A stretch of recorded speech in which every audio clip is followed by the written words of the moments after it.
again. So, wow. Remember before we left for winter break, we were talking about this project called the Barrow Peace Prize, and we learned a bunch of things on the computer getting ready for it. And now it's here. It's time to start the project. So today we're going to talk a little bit about what the Barrow Peace Prize project is all about. We're going to do some thinking in our classrooms. And then for the rest of this week, you're going to get started thinking about who your person is going to be that you're going to research so that we can get started with looking up information next week. So I want to start just by reminding you that we have so many great books in the library about lots of different topics. And one of those topics is peace. We have several books that are about the word peace. So we've said the Barrow Peace Prize Project. We've said that over and over. And it makes me wonder if we know what the word peace means. I bet you could think about our B's that we have as a school and think about what it means to be peaceful. That has a lot to do with peace too. So this book is a book by Susan Verde, and it's illustrated by Peter Reynolds. It's called I Am Peace, and it's a book of mindfulness, which is also something we talk about. There's also this book called What Does Peace Feel Like? And the title's a little bit misleading because that's not just what this book's about. It's actually, what does peace look like? What does it feel like? What does peace sound like? So this would be a good book to read as a class or read for yourself sometime. Okay? But the Peace Prize that we do at Barrow was actually, the idea for it came from a prize that really exists in the world. And it's called the Nobel Peace Prize. And it was named after this man. His name is Alfred Nobel. And this is a biography that we have in the library about him. I'm not going to read this book either. We are going to read a book. But this book tells about Alfred Nobel's life. And just to give you a quick summary of what happens, he invents something very dangerous, but he thinks that the thing that he invented is actually going to cause people to not try to hurt each other. So he invents an invention called dynamite. And he thought that people would just be afraid of the dynamite, or people would use it to build things, you know, to explode areas of land and be able to build something. But what ended up happening was people used dynamite to hurt one another. And he was very, very sad about that. So when he grew old, he kind of was a very lonely man because people were kind of mad at him. They didn't want to be around him because he had invented this thing that was actually very hurtful to people. So when he died, he left behind a lot of money to create the Nobel Prize. And the Nobel Peace Prize specifically goes to people or organizations who are trying to do something in the world to help other people keep peace or work together in some way. There's lots of things to think about around the word peace, but every year, lots of people are chosen as nominees, and it's very secretive. I'm going to show you a website. Let me share my screen with you so you can see this site. All right, so this is the Nobel Peace Prize site. And on here, you can find a list of the winners of the Peace Prize. You can see who's on the committee that decides who will win. There's also some information about confidentiality, which means that they will not reveal who has been nominated for the award. And of course, they won't tell who wins it until the ceremony. But I want you to see this word right underneath confidentiality. Do you see that word that starts with a C? Criteria.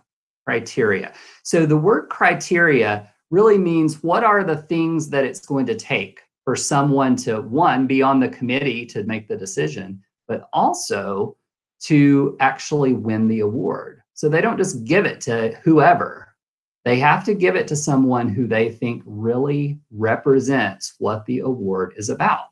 So that's what our big job is today, is to think about what does it take for someone to win our Peace Prize, which is called the Barrow Peace Prize. And it needs to have something to do with someone's character traits. So character traits are how you would describe a person, how they act. Character traits are words like, I'm going to bring it back to me so that you can see my face instead of that website. All right.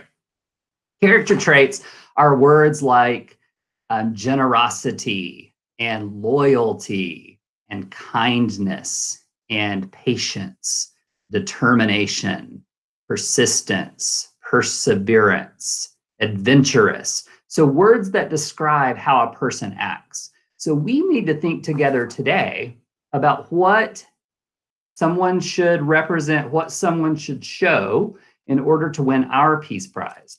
So I want to start today, before we get to that step, by looking at someone who actually won the Nobel Peace Prize, the big prize, not the Barrow Peace Prize, but the international prize, the Nobel Peace Prize. And her name was Malala.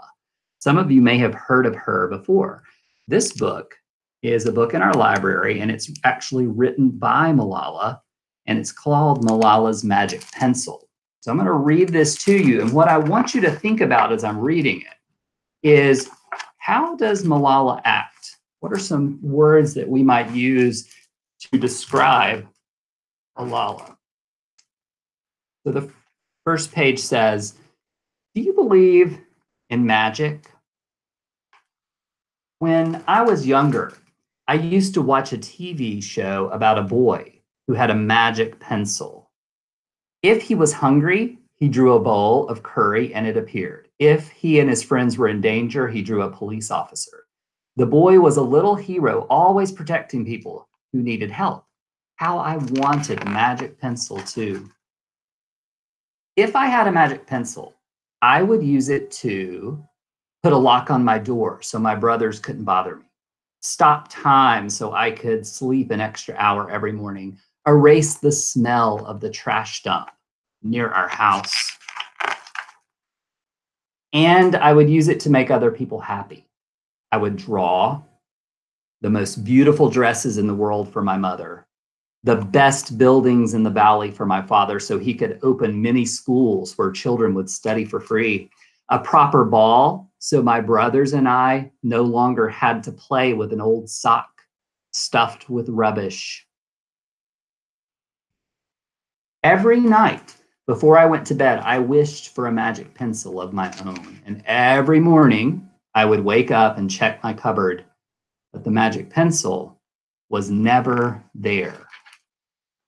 One day, I was throwing away potato peels and eggshells at the dump. I was wrinkling my nose, swatting away flies, and making sure I didn't step on anything dirty in my nice shoes when I saw a girl about my age sorting trash into piles. Nearby, boys were fishing for metal scraps using magnets on strings. When my father returned home from work, I told him what I'd seen. It made him sad. Abba, I said. Yes, Johnny, he said back. I always liked when he called me dear one. Why haven't I seen that girl in my class? Because, he said, but he didn't finish right away. Because, Johnny, in our country, not everyone sends their daughters to school, and some children must work to support their family. Those boys will sell the metal scraps they find. If they went to school, their families would go hungry. School was my favorite place, but I had never considered myself lucky to be able to go. My father had always said, Malala will live free as a bird. Now I wondered how free I'd truly be. That night I thought about families who didn't have enough food, and the girl who couldn't go to school, and even about how when I was older, I would be expected to cook and clean for my brothers, because where I came from, many girls weren't allowed to become what they dreamed of. Now, before I turn the page, I want you to already start thinking about how Malala is acting in this story. She really is noticing things in her world and really thinking about whether or not she thinks they really are fair, the things that she sees happening. So think about what that tells us about her as a person, that she's noticing all these things and wondering what might need to change. I knew then that if I had the magic pencil, I would use it to draw a better world, a peaceful world. First, I would erase war, poverty, and hunger. Then I would draw girls and boys together as equals. Over the next few years, instead of wishing for a magic pencil, every night I worked hard in school every day. I wanted to be one of the top students in my class. But soon, powerful and dangerous men declared that girls were forbidden from attending school. So at first, it was girls could go to school if their families could send them. But then they decided in her country, girls could not go to school anymore. They walked the streets of our city now. They carried weapons. One by one, girls stopped coming to school. Abba, where are all the students? They don't feel safe here anymore, Johnny. How could a few men stop all the girls in our valley from going to school? If more people knew what was happening to us, I thought, they might help. Wishing wasn't enough. Someone needed to speak out. Why not me? I wrote about what it felt like to be scared to walk to school and how some of my friends had moved away because of the threat they faced in our city. I wrote about how much I loved school and how proud I was of my uniform. Once I started writing, I didn't stop. I wrote speeches and traveled around my country sharing my story. I even talked to a reporter from a famous international newspaper. People actually wanted to learn about my life. I spoke for all the girls in my valley who couldn't speak for themselves. My voice became so powerful that the dangerous men tried to silence me, but they failed. Now, one of the things this book doesn't tell you on this page, but you can tell how dark this page is something really bad happened to Malala at this part of her life. Because she was speaking out and trying to get girls to go to school, some of those men that were carrying weapons actually came and shot her. But she survived. Remember on the bottom of the page, it says, but they failed. She was in the hospital for a long time. And she recovered. She got out of the hospital. And she didn't stop. Even though she had been shot, she got better. And she decided to keep talking about why girls should get to go to school. And now my voice is louder than ever. Louder because people have joined me. And together we make a chorus standing up for what we believe in. We raise our voices for those in need. Help people in danger, even if they are an ocean away. Think of the world as a family. Do you still believe in magic? I do. I wrote alone in my room, but people all over the world were reading my story. Millions now know my story and help me spread my message of hope. I had at last found the magic I was looking for in my words and in my work. I am Malala. I've always wished I could make the world a more peaceful place, and every day I work to make my wish come true. One child, one teacher, one book, and one pen can change the world. And so that is Malala's magic pencil. And this is another book that we have in the library about Malala. It's called Dear Malala, We Stand With You. That's a picture of Malala, the real Malala. And as you heard me say before, she won the Nobel Peace Prize. And when she did, she was the youngest person in the world to win that award for what she did. But think about what she did. She really took a stand, and even when it was very dangerous, even when she was risking her own life, she was speaking up for something that was important to her. So think about those character traits that might describe how she is in the world, what she's like. Think about those words like loyalty and devotion and kindness and faithfulness and determination. So that's what we're going to think about right now in our classrooms. With your teachers, I have shared a Google Doc that looks like this, and each of you has a space on this document that you're going to have a moment just to continue thinking about. Some of you I can see have already been thinking about this in your class, and that's awesome. But I'm gonna mute my microphone for just a few minutes so that you can talk in your classroom and stop listening to me and really talk about what you think someone should show in order to win our Barrow Peace Prize. What are the criteria for winning our award? So think about some of those words that I just shared, and I bet you'll come up with some words in your classroom too.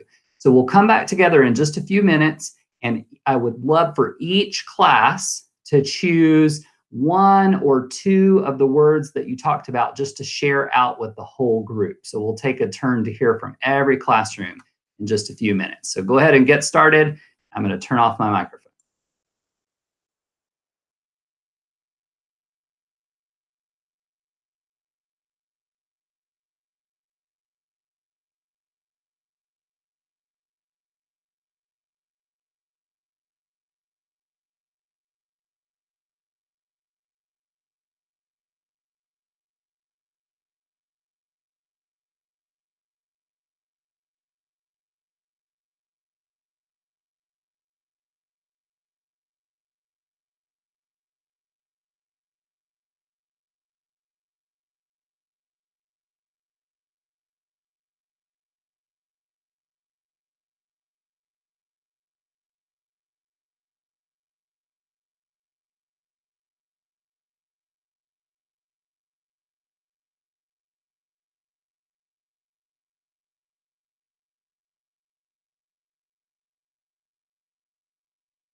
All right, it looks like a lot of us are starting to finish up our conversation. So I'm going to give you just a moment in your classrooms to finish typing onto the document and then choose the words that you're going to share with the rest of us. Teachers, you can choose a student to do that, or you can do it for them, or y'all can kind of work together as a team to share the words that you chose and maybe why you thought those were important for the Barrow Peace Prize. So let's take just another minute or so to get ready.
All right, let's go ahead and get ourselves ready to share. So what we'll do is just kind of go down the document, if that's okay. Teachers, if I come to you and you're not ready, that's okay. You can just say, we're not ready, and we'll skip you and come back. So you don't have to worry about your microphones. I can turn your microphone on and off for you. So we'll be starting with Boyle and then going to Brink and then Douglas and then Drake, just down the document. So I'm going to unmute Miss Boyle so your class can share with us what you talked about. Oh, okay.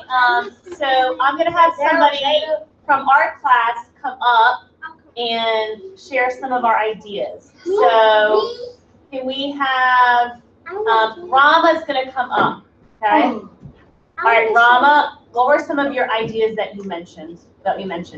Uh-huh. Uh-huh. What else? Go ahead. Talk loud. Uh-huh. Stand up for what you believe in. Perseverance. Loyalty. Good. Think about their articles. You're on this. Okay, thank you. All right. That is what we had. Perfect.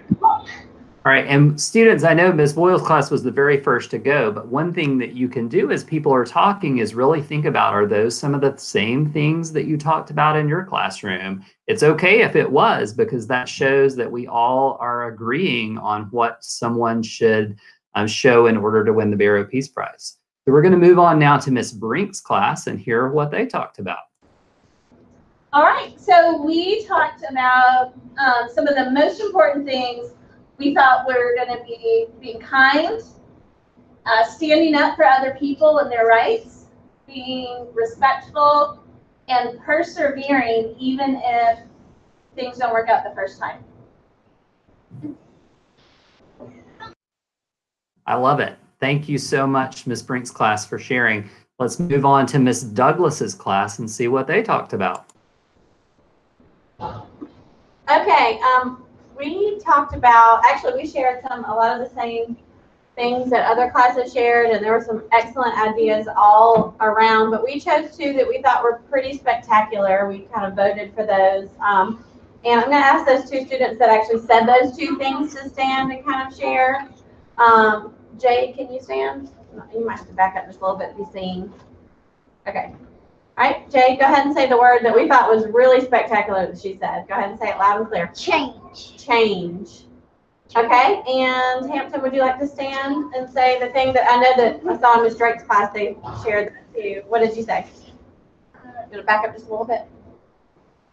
Diane, move back just a little bit, please. Okay. Golden rule. The golden rule. So we also agreed that that was pretty spectacular. All right, let's hear it from the next class. All right, thank you, Ms. Douglas's class. And finally, we're going to go to Ms. Drake's class and hear what they talked about. Business and artists. Hi. Okay. Yes, we had a lot of those same ideas, but our favorites were For the golden rule. The golden rule was a really popular one in here, and forgiveness, which could be a really powerful thing. We talked about the power of forgiveness. All right, perfect. I love seeing all of this captured on our Google Doc too, so that we don't forget. So that students, that's kind of the next thing that we're going to do, is we're going to keep looking back at this document that we've created and thinking about the person that you're going to choose. So you may not have done that yet in your classroom, I'm not sure, but you're going to be either picking or being assigned a person from history that you're going to research. And you're going to gather facts about that person, just like we practiced before our winter break. But you're also going to be thinking about this list of words that we just made and really thinking about, why does your person show these words? Why do they deserve to win the Barrow Peace Prize? And it's going to be your job to convince an audience to vote for your person, because what's eventually going to happen is we're going to record ourselves reading the writing that you create in class, and then we're going to share those videos out on the internet for people to listen to. We'll share them with your families, we'll share them with other schools, And I will invite lots of people through social media to watch your videos and actually vote. They're going to use a Google form to vote on who they think should win. And we'll be able to see how our videos have been viewed by people all over the world. It's so amazing to see how many views you get, how many places look at our work. So I want you to take this very seriously, because this is a project that over time, lots of people know about. Not just here in our school or in Athens, but really in lots of different places around the world. People know about this project and they can't wait to see what this year's second graders create. So they're going to be looking for what you make. So you want it to be your very, very best work. So when you come see me in the library next week, we got to be really serious and we got to find as many great facts as we can. So I want you to work hard, gather your facts, and then when you go back to class to do your writing, I want you to do your very best informational and persuasive writing so that you can convince someone to vote for your person. So I'm going to say goodbye for now, and I will see you very soon in the library, and your teachers will kind of wrap up what we've talked about in class. So we'll see you next week in the library.